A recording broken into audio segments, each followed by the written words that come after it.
Movie आई थी सन 2003 में, मुन्ना भाई MBBS, आप लोग देखे होंगे। उसकी कॉमेडी बहुत अच्छी है और फिल्म की कहानी भी बहुत अच्छी है, जिसमें संजय दत्त, अरशद वारसी और सुनील दत्त की मुख्य भूमिका थी। ये तस्वीर आप देख रहे हैं मुन्ना भाई MBBS का। MBBS एक डॉक्टर की डिग्री होती है और संजय दत्त मुन्ना के कैरेक्टर में रहते हैं और पढ़े लिखे नहीं रहते, बिल्कुल जीरो रहते हैं, झोला छाप डॉक्टर रहते हैं। और जब संजय दत्त के पिताजी आते हैं संजय दत्त के हॉस्पिटल में, तो इनके जितने गुंडे थे, कोई मरीज बन जाता है, कोई डॉक्टर बन जाता है। और जब ये देखते हैं तो बहुत खुश होते हैं। तो ये जो बोवन ईरानी है, ये बहुत सीनियर डॉक्टर रहते हैं और संजय दत्त के पिताजी और इनमें 36 का आंकड़ा था। संजय दत्त के पिताजी उसके पास जाते हैं, कहते हैं मेरा बेटा इस शहर में बहुत बड़ा डॉक्टर है। तो ये कहते हैं क्या नाम है तुम्हारे बेटे का? तो कहते हैं मुन्ना। तो कहते हैं ऐसा डॉक्टर तो मैं कभी नहीं देखा कि इस शहर में कोई बड़ा डॉक्टर है। उसके बाद ये कहते हैं तुम्हारा बेटा बड़ा डॉक्टर नहीं है, बहुत बड़ा गुंडा है। अब भैया जब ये आते हैं तो अपने लड़के से पूछते तू हकीकत में डॉक्टर है कि नहीं? तो बताता मैं डॉक्टर नहीं हूँ।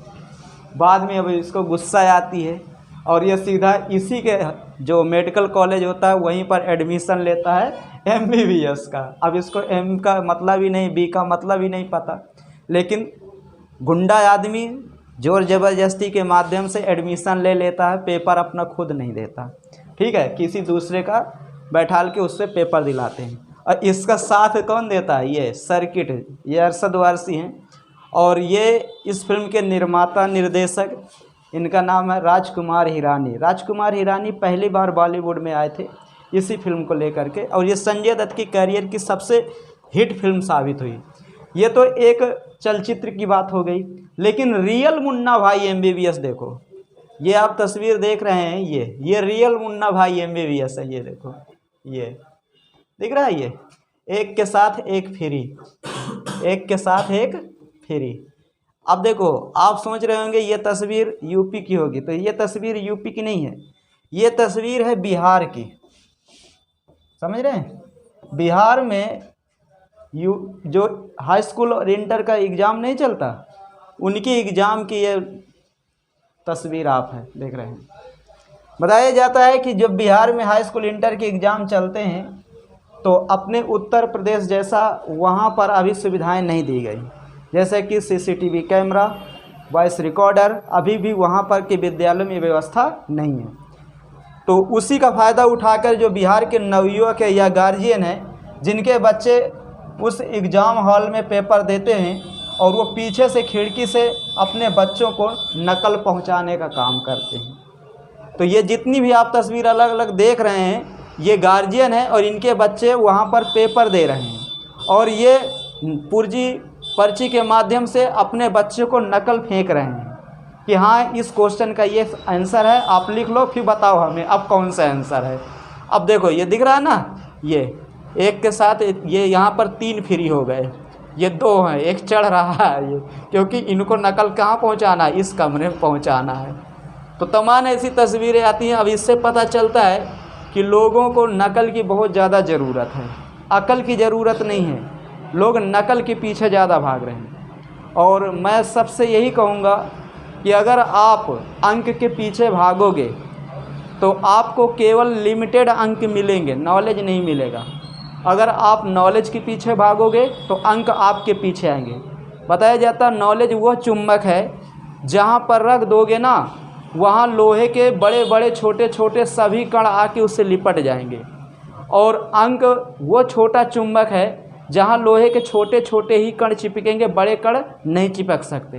तो हमें अंक के पीछे भागना नहीं है, हमें नॉलेज के पीछे भागना है। अगर हमारे पास नॉलेज होगा तो हम कोई भी बड़ा से बड़ा काम कर सकते हैं। अगर हमारे पास अंक है तो हम बड़ा से बड़ा काम जीवन में नहीं कर सकते। जैसे एक छोटा सा एग्जाम्पल मैं आपको बता दूं, जैसे आप लोगों ने ITI कर लिया। अब ITI आप नकल के माध्यम से या और किसी माध्यम से आपके पास अच्छी डिग्री आ गई, आपके परसेंटेज भी उस मार्कशीट में अच्छे हैं और आप वो मार्कशीट लेकर किसी कंपनी में गए काम करने के लिए मांगे। अब आप कहने लगे कि मेरे पास ITI की डिग्री है, मैं ITI किया हुआ हूँ, मुझे काम दे। देखो ITI में अच्छे नंबर हैं तो उस नंबर की वजह से तो आप कंपनी के अंदर घुस जाओगे, लेकिन आपके पास नॉलेज नहीं है तो कंपनी वाला आपको लात मार के भगा देगा, समझ रहे हो। तो वही अगर तुम नंबर नॉलेज की वजह से लाते हो, भले ही 90% ना होते, 33% होते, तो आप उस जगह पर रुक सकते हैं, समझ रहे। तो ये हमारे देश में लाखों मुन्ना भाई MBBS हर साल पैदा होते हैं, और उन मुन्ना भाई MBBS से बचने की ज़रूरत है। हमें उनके बीच में संख्या बढ़ाने की ज़रूरत नहीं है, समझ रहे। देखो मुन्ना भाई MBBS मूवी संजय दत्त का कैरियर बना दी, लेकिन लाखों नवयुवकों को कैरियर वो बर्बाद भी कर दी है। क्योंकि बहुत सारे लोग क्या करते हैं, हम लोग फिल्मों की कॉपी करने लगते हैं। तो हमें फिल्मों के एक्टरों की या किसी फिल्म की कॉपी नहीं करना। आप ये कहिए कि उनसे जो अच्छी चीज़ हम निकाल लेना, बाकी चीज़ें हमें क्या करना, छोड़ देना है। तो बहुत सारे लोगों का करियर बर्बाद किया इस फिल्म ने। बहुत सारे लोग संजय दत्त जैसा बनने का प्रयास करने लगे, मैं मुन्ना भाई बनूंगा, मैं गुंडा बनूंगा, मैं ज़बरदस्ती। उस समय बहुत ज़्यादा एक क्रेज था, समझ में आई बात।